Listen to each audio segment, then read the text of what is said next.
Vaughn, thank you. Now, the impacts of the shutdown will be felt right here in Northeast Ohio. However, I spoke to a professor today from Case Western Reserve University.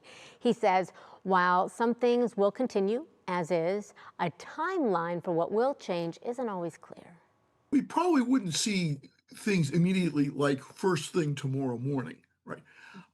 But we might see them fairly quickly to the extent that, for example, if you're expecting a small business loan uh, and the Small Business Administration isn't operating, then you're going to see that right away. Now, that's if you run the business. If you're a customer of the business, you might not see it right away. That depends on whether the inability to get the loan on a timely basis forces the business to close its doors, at least temporarily.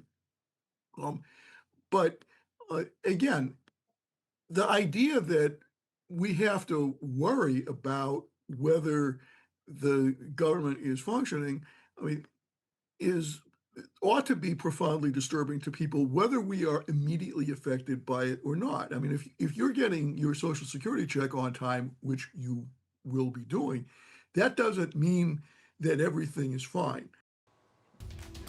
Now, the shutdown could also impact national parks, including Cuyahoga Valley National Park, for instance. They don't always close when the government shuts down, but with a lack of federal employees, safety and maintenance at the parks could certainly be impacted. For example, the nonpartisan group National Parks Conservation Association says during the last shutdown, parks remained open but faced some damage, and they're now calling for a complete closure of parks if a shutdown were to take place. In a statement, the group says, quote, "A government shutdown would leave our parks understaffed and vulnerable, putting our most cherished places and millions of visitors at risk." Excuse me. If a national park has a gate or door, it must be locked until a funding deal is reached and our parks can be staffed and protected. That's